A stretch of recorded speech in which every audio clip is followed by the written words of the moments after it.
Hi, and welcome back to the Money Advantage podcast. We're going a little bit old school today and recording not live. We'll be able to get this out to you on YouTube and on Facebook and all of the normal channels that you see us, LinkedIn as well. And today we want to answer a question. We really like to ask our audience this question, and we get really great responses. So we ask the question, what is your biggest challenge with building wealth?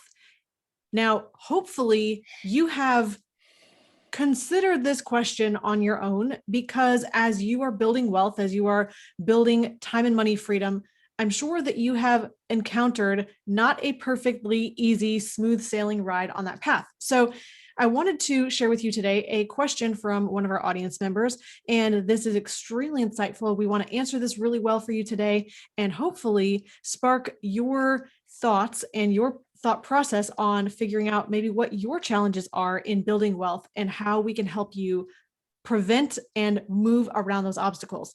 So today we're answering a question from Matt about how to create a balanced wealth portfolio.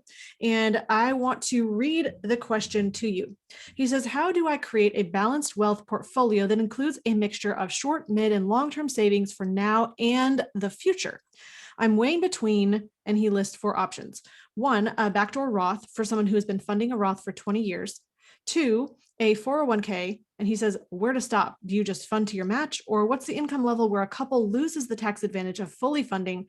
I was always taught get to a point where you can fully max for tax savings, but I'm not so sure.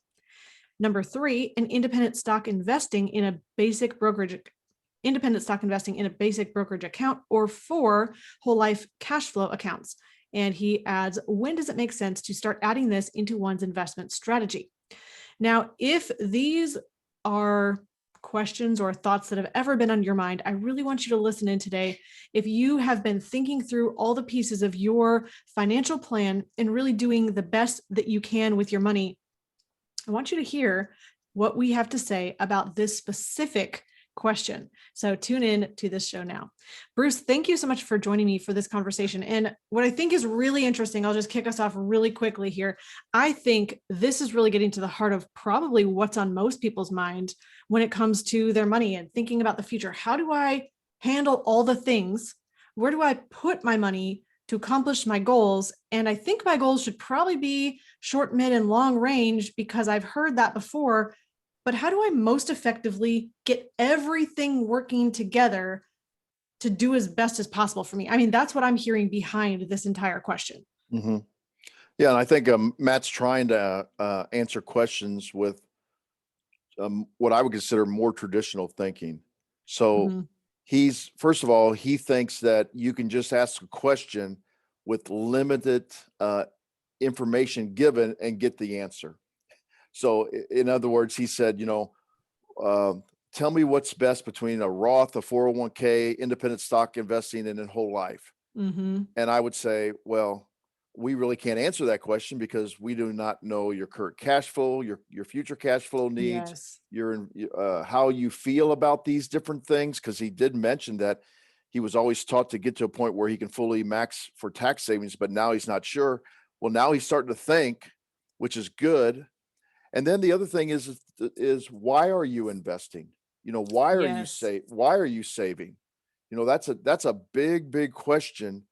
And a lot of times people, the first answer to that is, well, I want to retire. I saw a couple of things that I thought was interesting. I'm looking at Instagram and it pops up in this investing page I watch, and it says, the goal is to retire at 40 with cash flow savings. And I was thinking to myself, why is that the goal, to retire at 40? I mean, I don't understand that.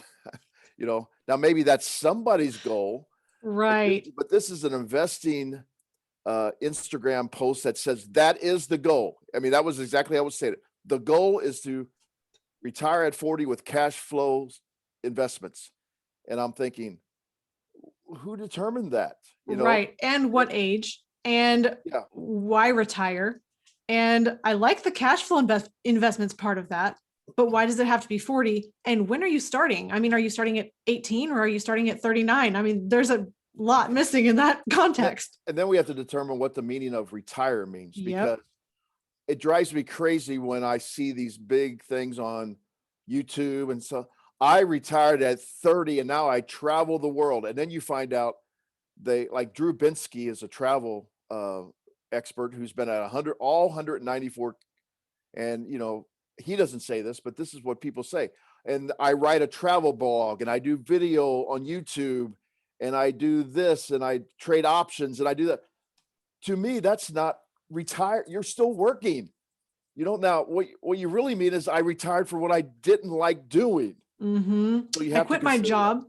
So Yeah. there's that whole area of saying, okay, well, maybe I was able to quit my career job, the job that I worked as a W-2 employee for somebody else, that I had to go for 40 hours a week, and that I, got a paycheck and my taxes were taken out of that and I had really no control. It wasn't a business. Maybe I retired from that, but still this idea, the word retire, I mean, you and I have shared this. We even talked about it with Rabbi Daniel Lapin on the show.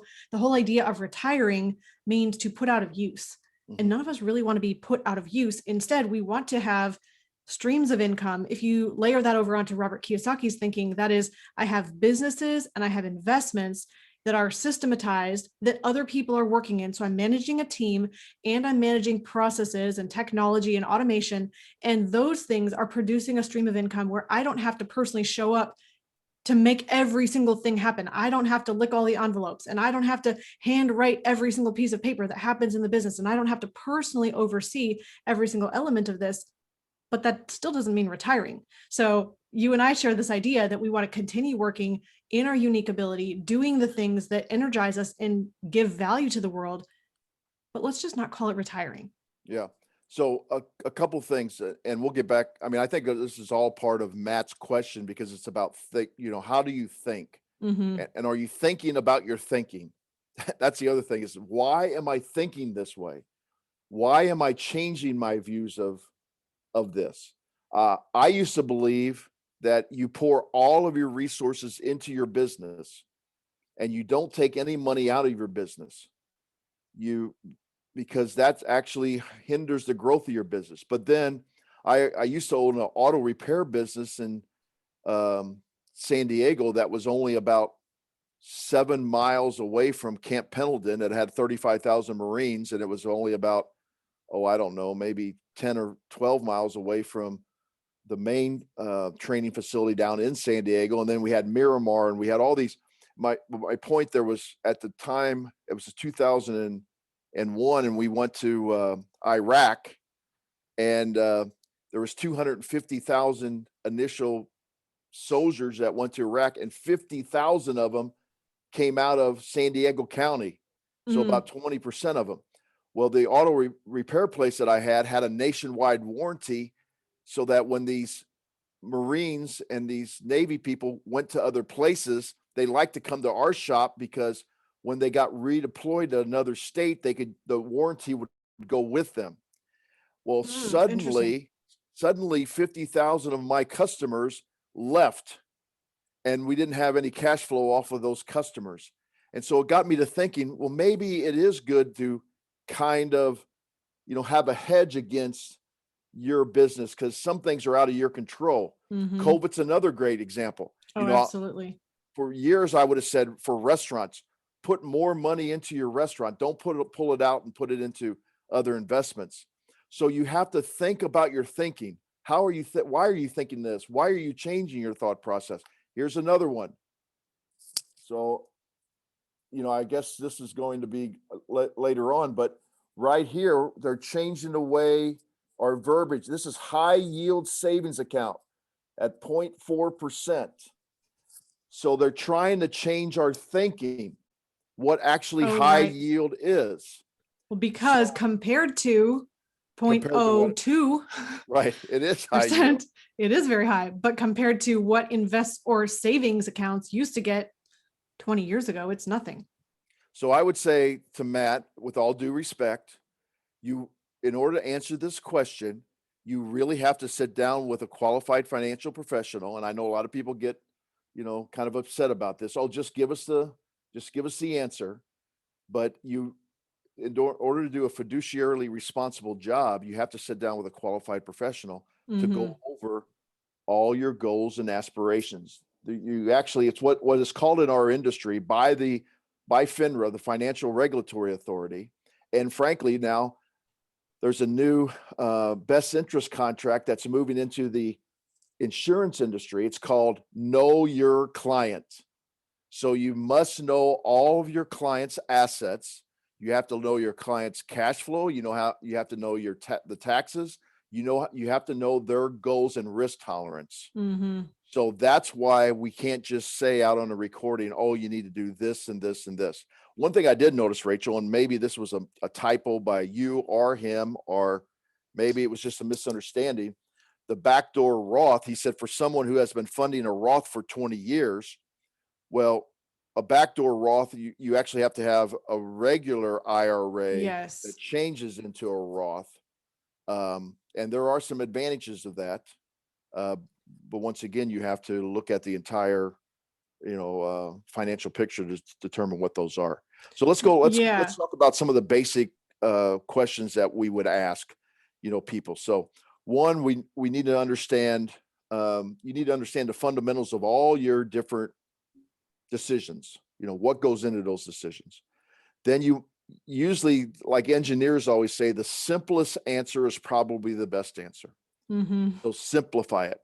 Don't necessarily listen to, what the pundits that say, oh, you need a diversified portfolio that would include 20 different investments and investment asset classes. That may be good for somebody that understands all that, but it might not be good for you. Understand why and best you accomplish your goals. We understand that. I have clients all the time that know themselves, and they say, if I don't get it out of my checking account, I'm going to spend it. Which is probably true for even the people who don't admit that. Correct. And then other people say, oh no, if I get below $10,000 in my checking account, I get really nervous. And then other people might have $200,000 in their savings account and say, I know it's not growing and I know it'd be better off somewhere else, but I want that money completely safe, even if it's eroding the purchasing power. So you have to look at all that. And then, Rachel, I know you're really big on talking about mindset. So what are some of the mindset things that people have to? Yeah, good question, Bruce. And I was going to comment on a few things that you brought up here. Okay. So the idea that you have to understand where you specifically, Matt, or any person who's listening, you have to understand what your goals are. I want to do a little bit of the reverse side. I want to commend Matt for asking the question, because I think sometimes just getting our thoughts out on paper can help us start organizing and figuring out, okay, where do I actually stand? What do I actually want to do? And why do I want to do that? And Bruce, I think behind what you were saying today, you were saying, what's the purpose of your money? You have to understand, for every single person, maybe your purpose is to fund real estate investments so that you can get cash flow. Maybe your purpose of your money is to make sure your kids have a plan for going to college and you're going to be taking care of your aging parents. Maybe your purpose of your money is, I want to be able to travel and retire. Maybe that is your language. Maybe you say, I want to get free from a job and I want to have cash flowing assets. Whatever the purpose of your money is, it matters, because from one person to the next, it's not the same. And so what I heard in here was the mix of short, mid, and long-term savings. What I hear is I really need to be able to have cash that I can rely on if the car goes tomorrow and I need to buy a new one. That could be midterm. That could be short term. I really need cash for if I need to, pay $1,000 to fix the car, or I need to I need to fix my roof. I need to do something that's maintenance, or an emergency arises. That could be short or mid range. When I hear long term, I think more of, I want this money to produce more money for me so that I have income and cash flow in the future. If we simplify all of that down, I think I need to have cash for emergencies and for opportunities.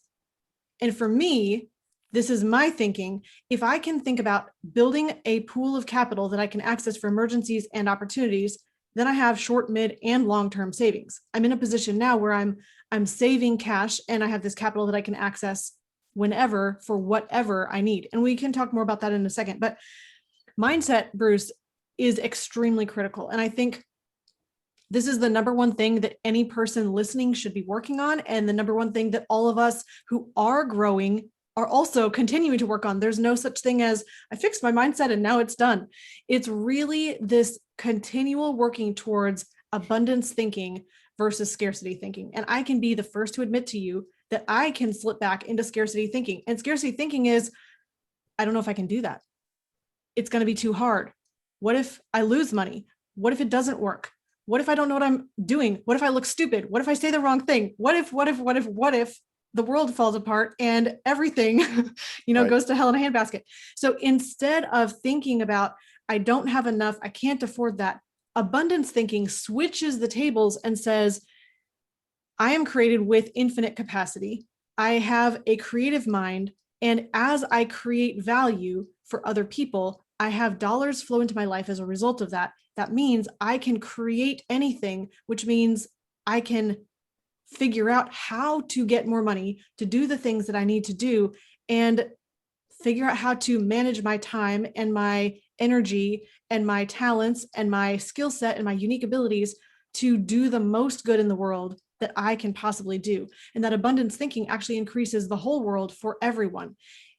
That requires somebody to think outside the box. Instead of just looking at your finite resources, it is an expansive, infinite perspective. And I think that's the number one thing that allows us then to think differently, to, instead of just accepting the status quo way of thinking about money, to start asking these questions and say, has what I've been taught or is what I've been taught really serving me? And is it really the right answer? Or is there something else that I should be reaching for? So Bruce, if I just boiled it all down to the simplest way of thinking, it's that infinite thinking versus finite thinking.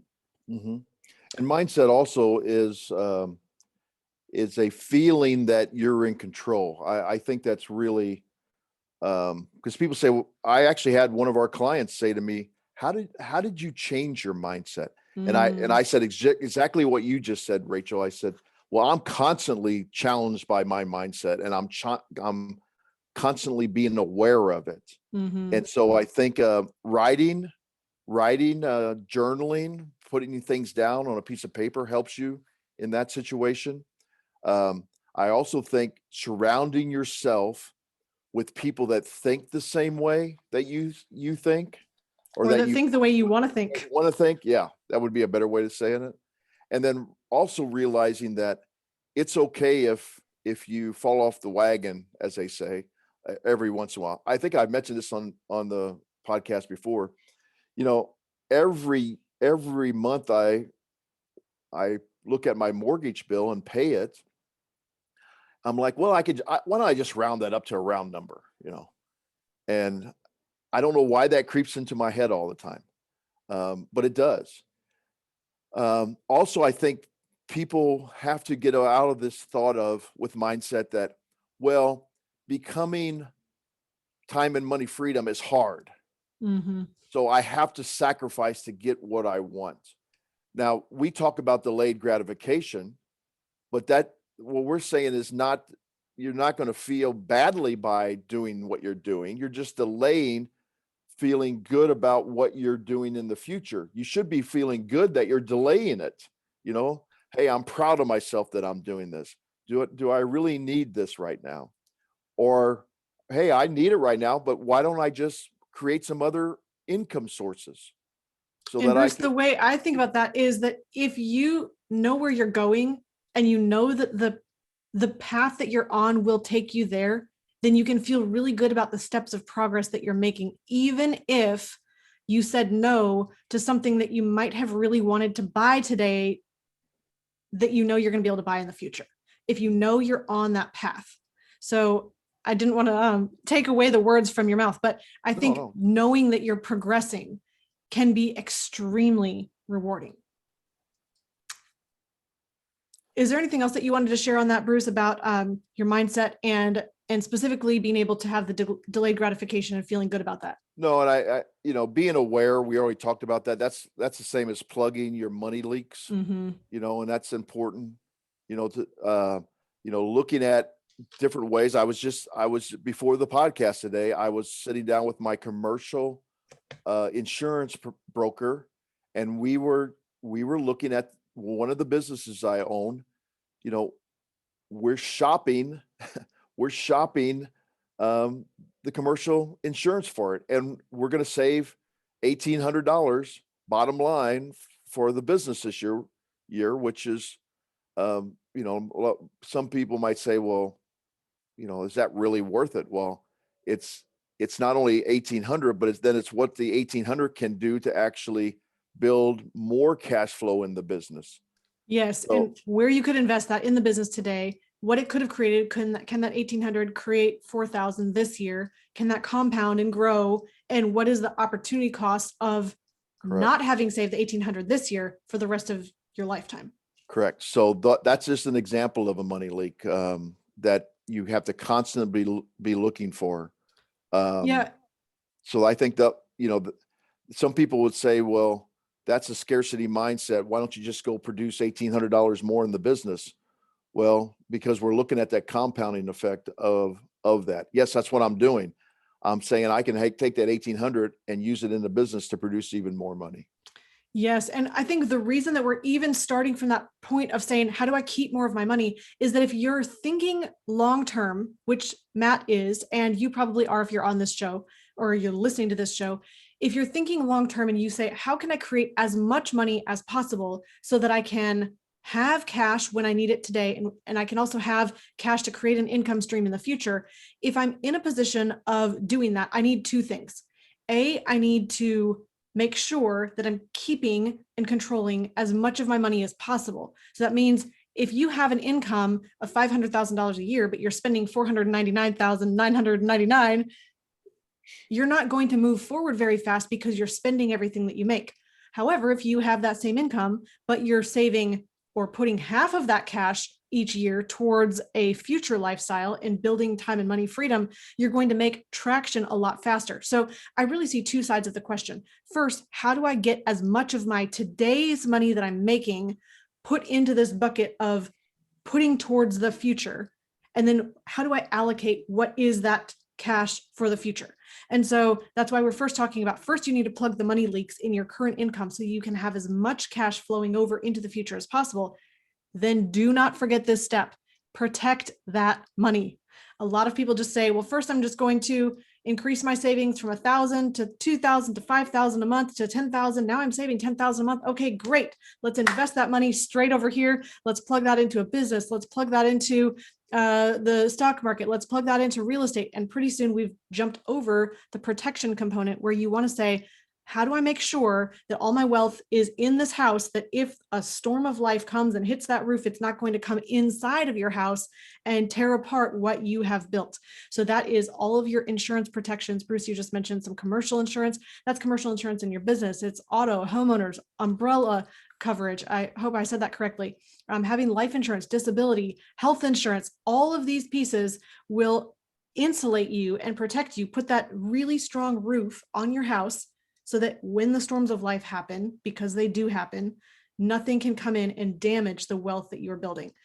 That also is all your legal protection. So business entity, having your estate planning in place and in order. So this is the progression. Keep in control as much of your money as possible, protect that money, and then let's figure out how to invest that money. And this is going to look different from person to person.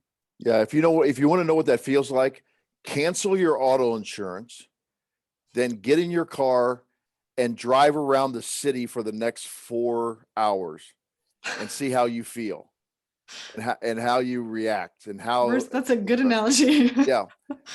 And then if you don't have income protection, whether it's disability or life insurance, that's what you're doing every day with your life. You're walking around. You may not feel it.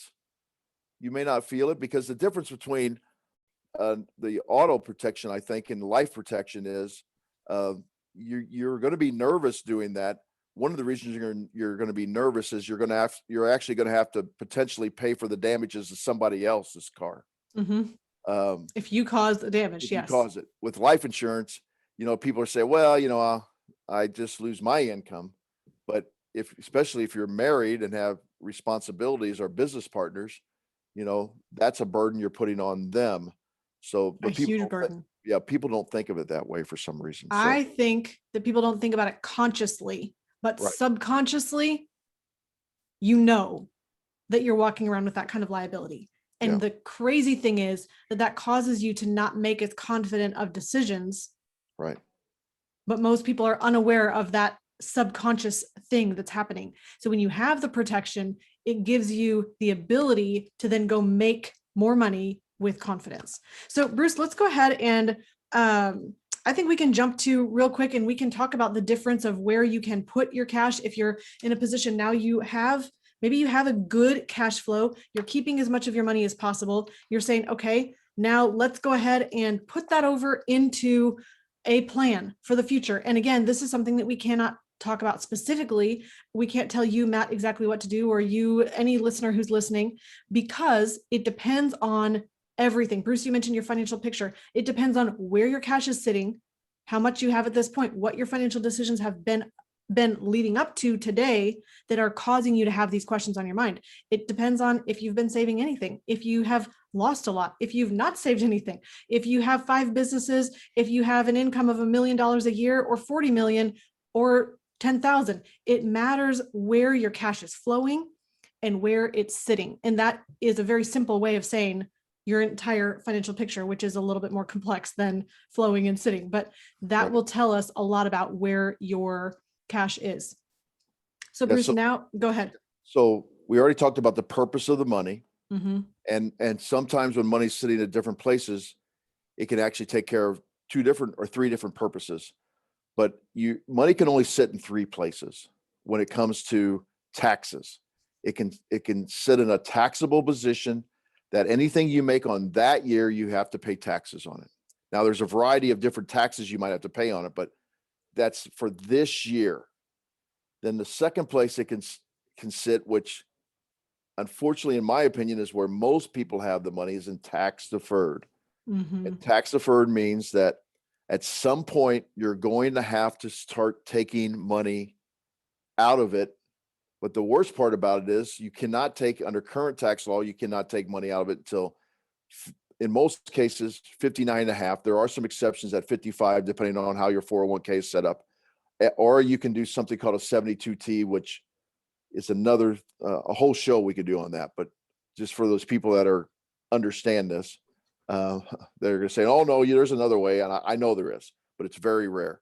And then the current Secure Act says you can defer taking that, but you must start taking it at age 72.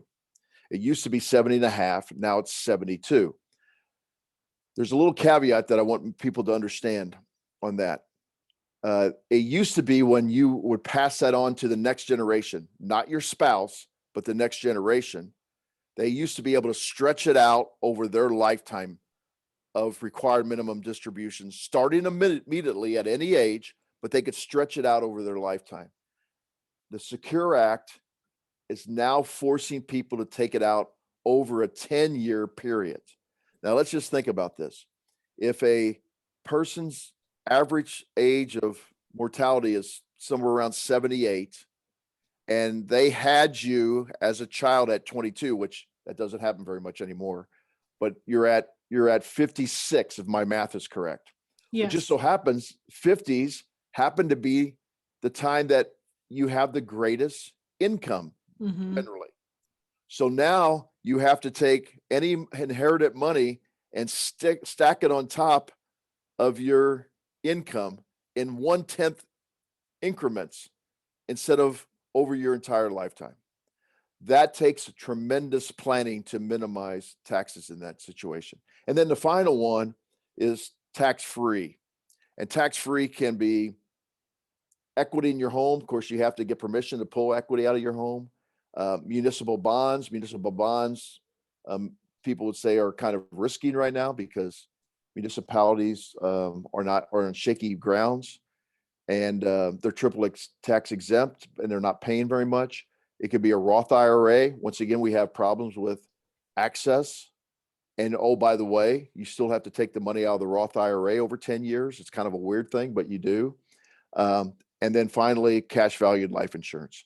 So you have to take the purpose of the money. You have to look at your tax implications, going forward.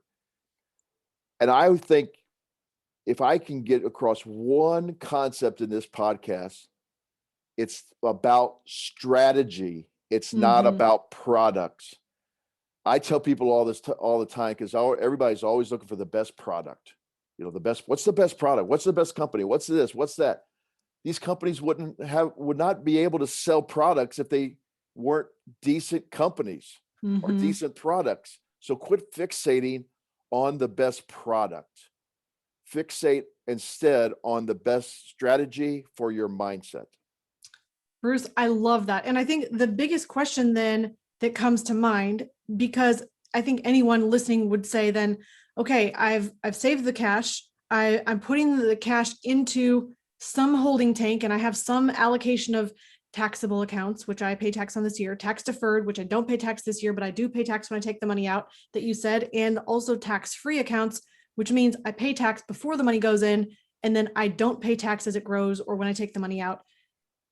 Okay, so shouldn't I just do all tax-free? Shouldn't I, how should I think about this in a big picture? If I'm thinking about a strategy, ultimately I want to use my cash, turn it into more cash, invest it for the best cash flow, have the most income in the future, minimize taxes. Oh, and I still want to be able to use it in an emergency today, or or for the future. So that big retirement word that we don't like to use, but I want to use it to draw an income stream in the future. And if I think big picture and I step completely back from that entire strategy, why not just put it all in tax-free? Yeah, I've changed my mindset on this a little bit.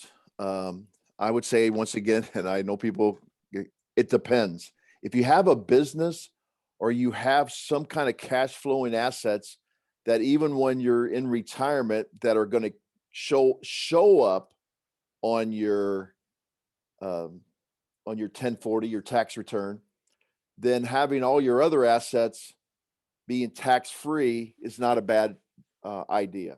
And here's the reason why.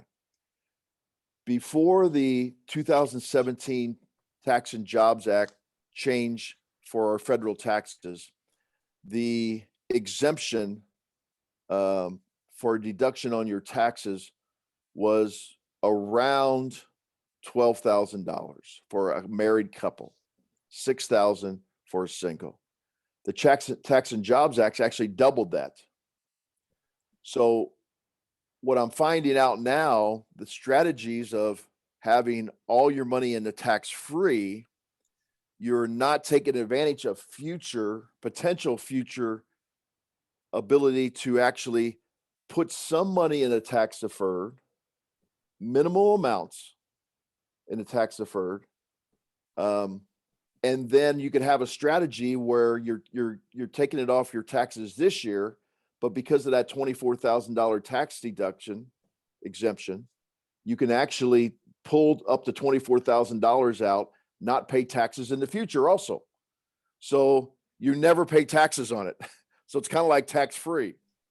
So, but it's even better than tax-free, because in tax-free investments, we have to pay the taxes now and not pay them, or then not pay them in the future. Now you could actually put a small amount, not pay it now, and then take it out tax-free if you have the right strategy. Well, and again, small amount. Strategy. Yes. Strategy is key. Now I can't, but Rachel, the big thing is, this is what Nelson Nash used to always say: you can't change contract law because it's a fabric of our society, but you can change tax law. So who knows? And this is the problem with tax. We don't get to change it. Right. It's someone, the powers that be above us, that change tax law. This is the problem of tax deferred money. You don't know what's going to happen in 30 years when you're going to take it out, or 40 years when you're going to take it out. Absolutely. And what's so interesting about that is I hear so many people saying, well, I'm tax deferring, which means I'm saving taxes.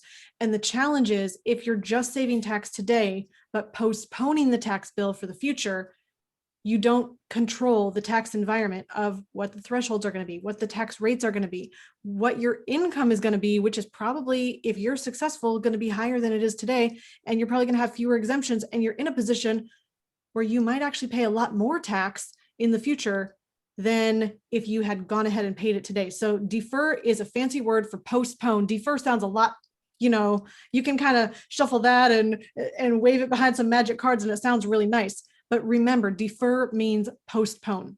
So Rachel, I'm going to give a shout out to Marcus. I won't say his last name, but Marcus called me. He's one of our clients.